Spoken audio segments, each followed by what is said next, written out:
When you're ready. Why did that intended merger of ABC with ITT fall apart? It had dragged out a good long while with the various hearings and all of the things that had to be done. The thing that killed it was a freak of change that had been, by this time we were very close to Lyndon Johnson, talked all the time. We'd straightened out the business of his affiliate in Austin, Texas. We worked that out. And that he had given the station in the meantime to his daughters. Jack Valenti was the chief of staff of Lyndon Johnson. Jack Valenti, the same one that's the motion picture guy now. And he was a good buddy, and we talked quite frequently. And he later told me what happened.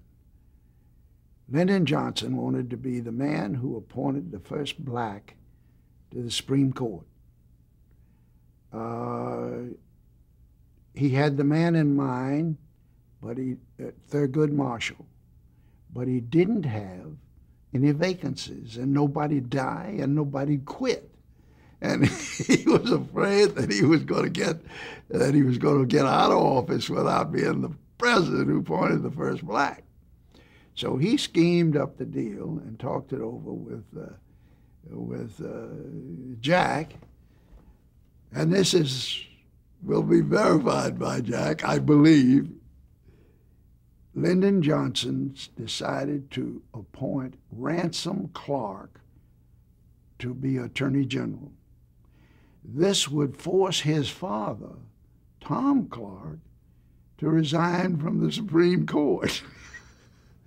and give him an opening in which he could put, this is true, but this is Lyndon Johnson. This is the kind of president he was. And he did it. So right in the middle, or in the very end of this ITT merger, we've got a new Attorney General. Katzenbach is gone. He was left over from John F. Kennedy. And on the term of the deal was that it was to be consummated on January the 1st.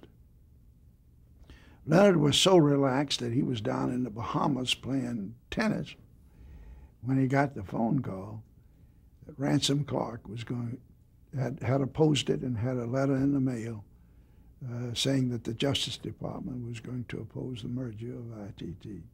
Well, the one thing we knew that ITT did not have a stomach to fight an antitrust hearing, and it would mean 2 or 3 more years. And a lot of money. And a lot of money. And another thing had happened here, that motion pictures were being sold right and left to television, and you needed to pay cash for motion pictures. And we were going to have to get cash from somewhere. And during that merger agreement, we couldn't move. We were $25 million short of money, 1/4, to buy pictures that were on the open market. And we had to move. So the deal was dead on the 1st of January. The other merger was, again, I get a phone call at lunch to come back to the office. Come back to the office, and Leonard Jolinson is sitting there, and he's almost pale, that Howard Hughes has offered $72.78 for all ABC stock through Goldman Sachs. And what was it at that time? 56. 56 on the close the day before. Now, where he got $72.78 at that time, it was 8 cents a day, it's 10 cents. Where in the heck he got that, I don't know. But we hired White and Case, and we didn't want Howard Hughes. We just were frightened to death of him. He was going to control it. He was a recluse. He never appeared in public. He only spoke to his people over the telephone. He was eccentric as hell, And we knew, oh my gosh. But the FCC had already approved him for a license in Las Vegas. So they really were over a barrel. The same FCC was going to have to approve this guy. So we went along for 2 or 3 weeks. The end of the third week of the offer, they were to be submitted to the first national city in New York. And they would announce at 3 o'clock in the afternoon. But the bank, that was our bank, the number of shares submitted gave Howard Hughes control if the FCC approved. We were out of business. And I do not know who it was in our organization, but if we could get the chairman of the FCC to say Howard Hughes will have to appear in person at the hearings, that might do it. It did it like that. The head of the FCC said that there is no way that he can avoid appearing in person in Washington before the FCC if he's going to take over an unfriendly takeover. And he withdrew that afternoon, paid all the bills, which were $2.5 million, cash, and the deal was dead. Now then, the scene is now 1983. Who comes in and wants to buy but a station that had been started by Lowell Thomas with a young guy named Tom Murphy called Capital Cities. They had one station at the start. That was Albany, New York. They had grown to a point that they were in a position to look to bigger investments. Stations had made money. They had upgraded. They'd gotten Philadelphia, Hartford, Houston, Kansas City, and they were strong. With ours, they were much stronger. They were made to know that they had to have $3 billion and that it would take $500 million in cash, and the deal would be all cash, meaning they would have to raise $2.5 billion above $500 million cash. That $500 million was going to be equity. Who they got? Warren Buffett of Omaha. And he comes up with the $500 million, and that the sale was consummated. Capital Cities bought ABC, and it transferred, I believe, January 1st, 85 or 84, one or the other. And we all walked away, and that was the end of the board, the end of everything. And they took over, and they did a wonderful job. And incidentally, the $3 billion, I believe, the $500 million that they paid at that time, cash, Buffett himself took out $4 billion. 10 years later to the day, they bought it in 1994. How much did he take out? $4 billion. $4 billion. 8 times. Fantastic. Now I shouldn't be putting this on a matter of record because it is all a matter of record. But the essence of what I'm telling you is true. It may not be exactly those numbers, but it's essentially that. Fascinating. Let's talk now about some of the ABC executives that were with you at that time. First of all, I have Fred Pierce, who had originally worked under you in the research department. That's right. He was a protege of Ollie Trays. His first job out of college was with a bank. He was a numbers, a figures man, a statistician, and a bright, brilliant guy. He was not the Ivy League type. He was a big, huge hulk of a guy, and was obviously one of the real big cumbers within the ABC operation.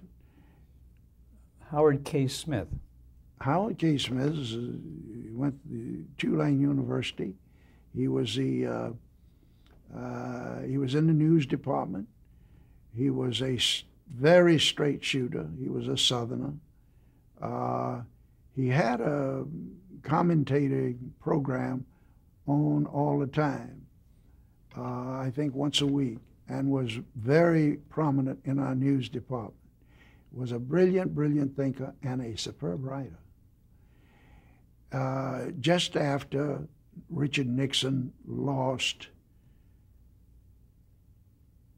I believe, to Unruh, or not Unruh, to Brown for governor in 1962, 2 years after he had been defeated by John F. Kennedy, he lost to Pat Brown for governor. And it was then that he made his famous speech, "You'll not have Richard Nixon to kick around anymore." Howard K. Smith did a half hour. It was called The Political Obituary of Richard Nixon.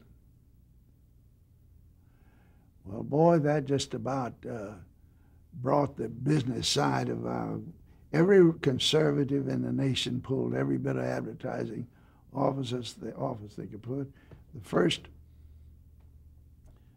man that he had on that program was a guy that he had started his career off of, not Chamberlain, but what was the other guy's name?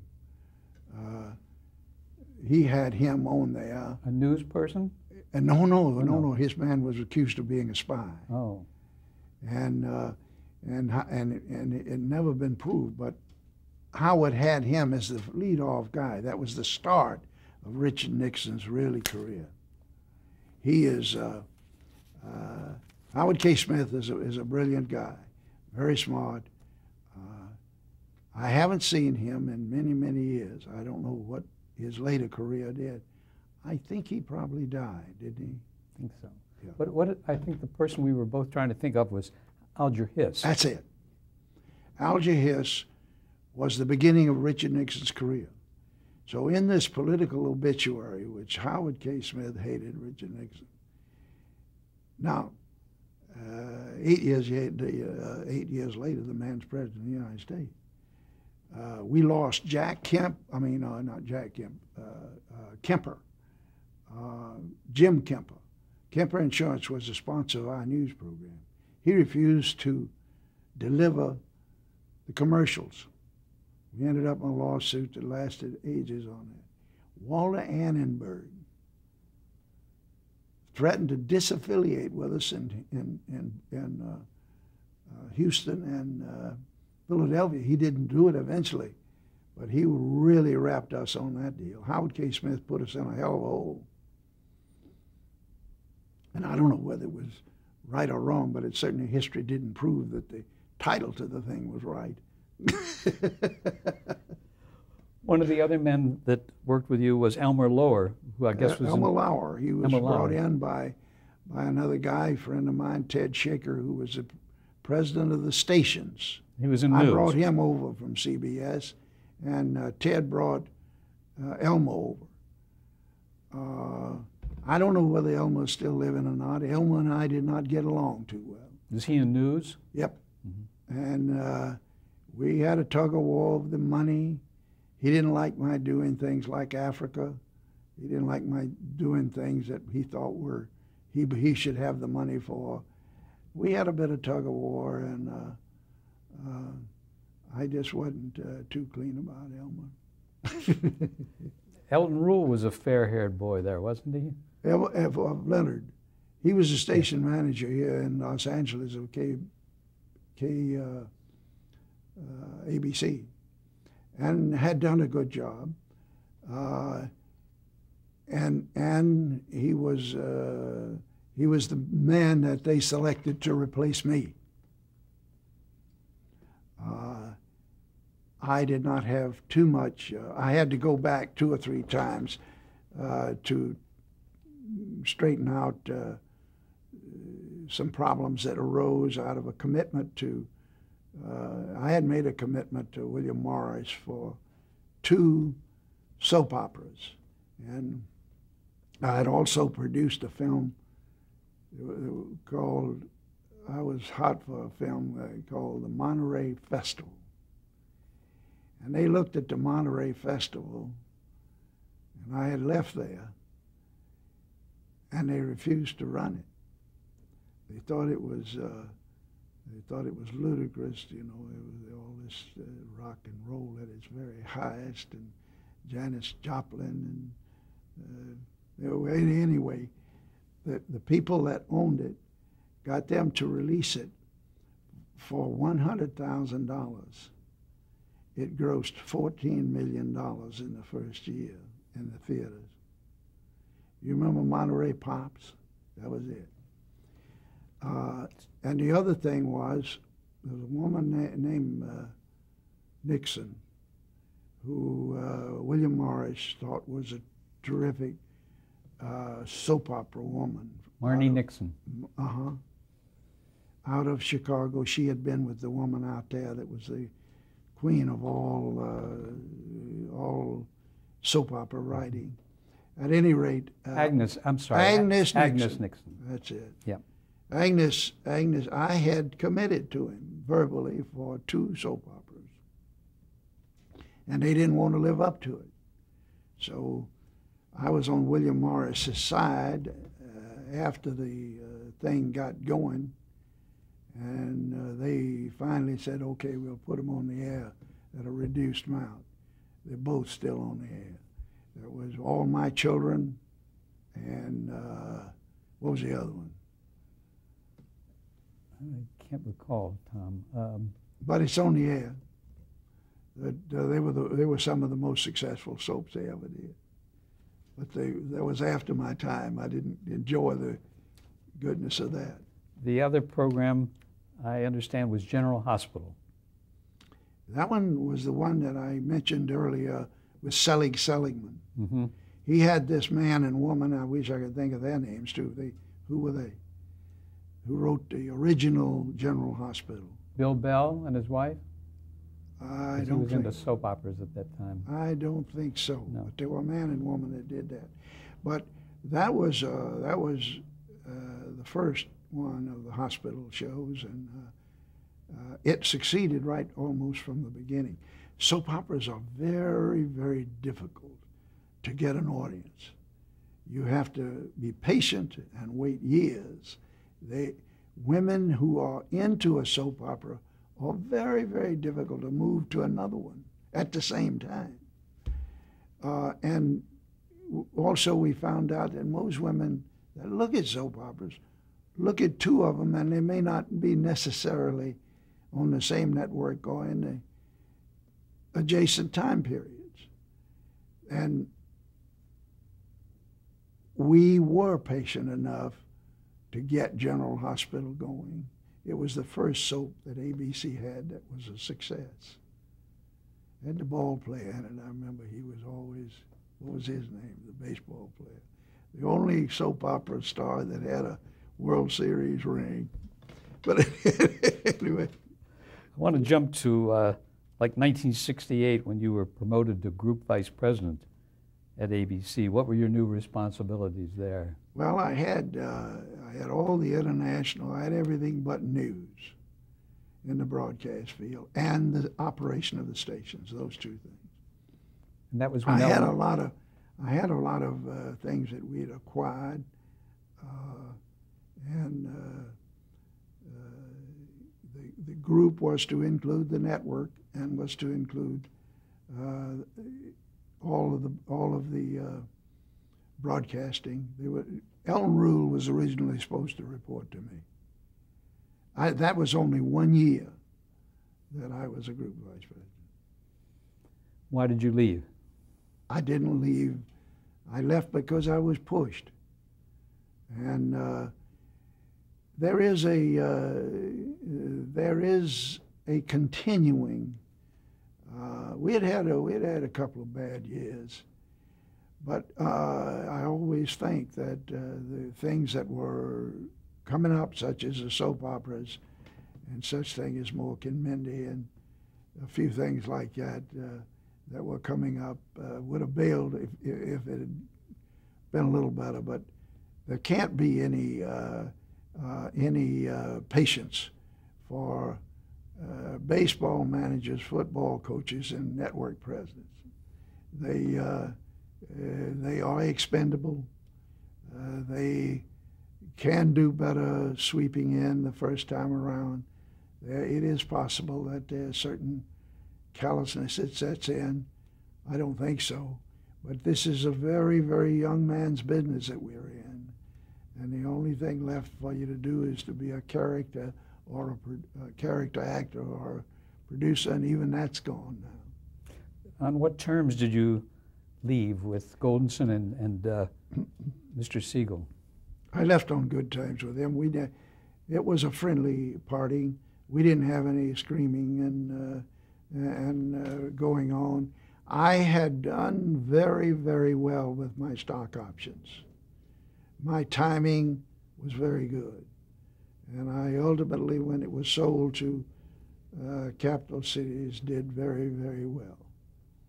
And I haven't had to worry since. And I am grateful to them for the opportunity. There wasn't much basis in my background in 1957 to give me all the responsibility they did.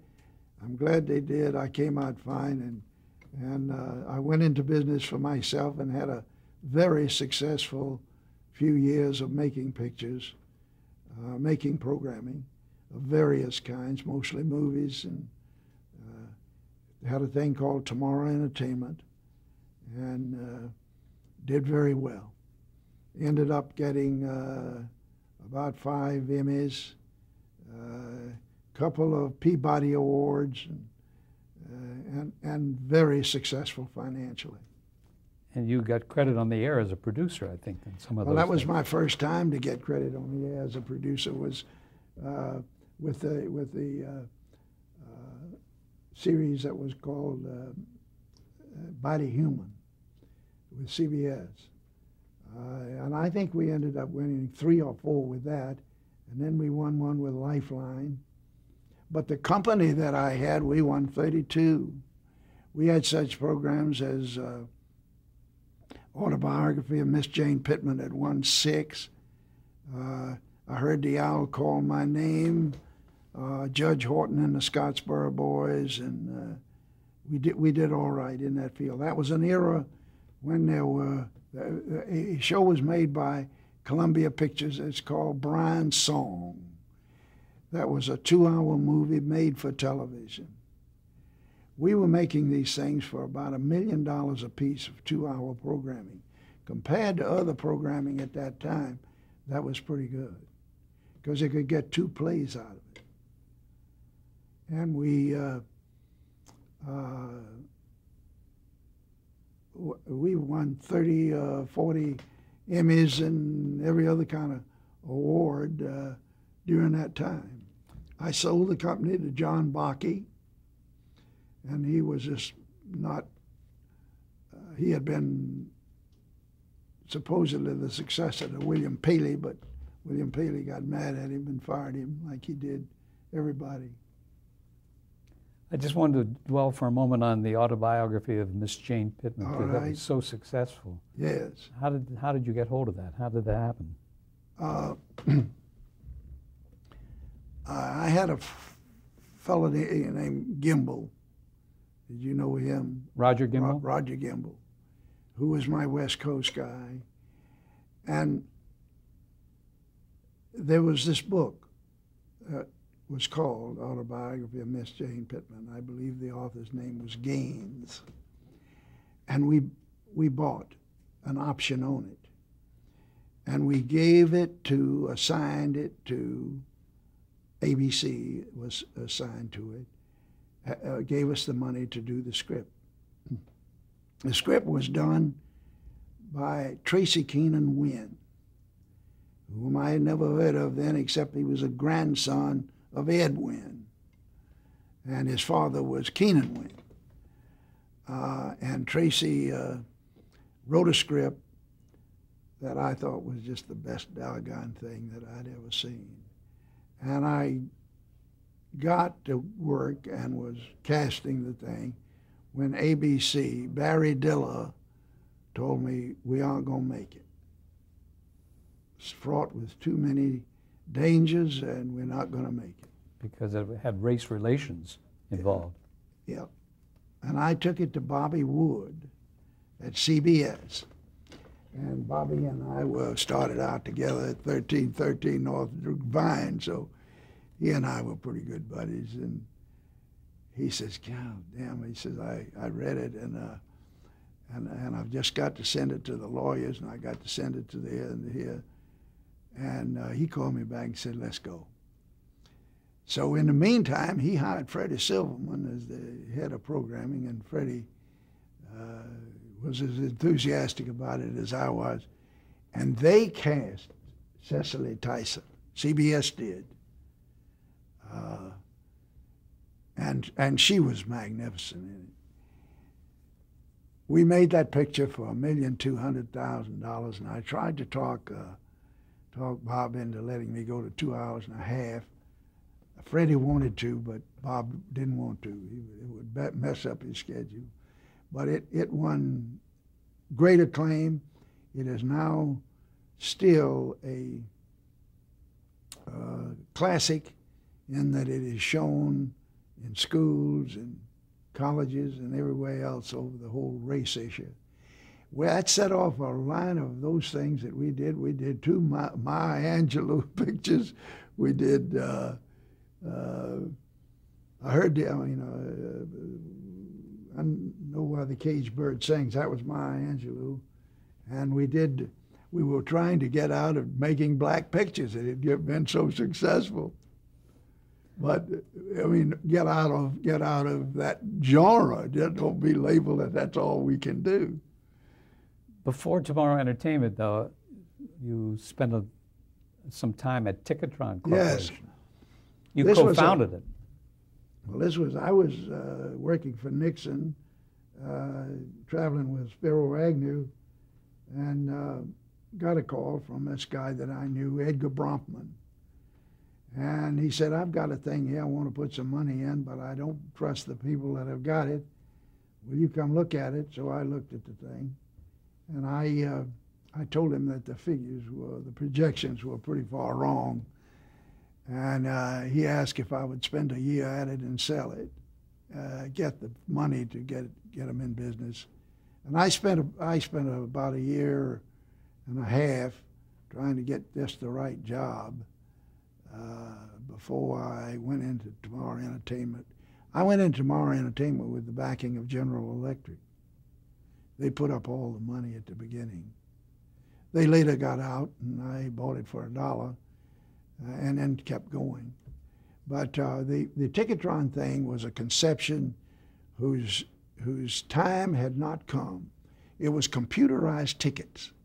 You had, instead of a globe kind of vending ticket machine, your ticket didn't exist until you bought it. It print out of a computer. And it was a great conception, but you had to make a sale at 3 levels. You had to sell to people that had the product, baseball team or what have you. You had to sell the person that's going to put the terminal in, whether that's Sears, Roebuck, or who it is. And the last thing, you had to sell the public. And that was just going to take a long time. And it did take a long time. But Ticketron was merged into and is now part of the definitive ticket-making operation. But that took 20 years to get that thing going. It was a change in the culture of ticketing. It eliminated ice, which was a big problem of Broadway.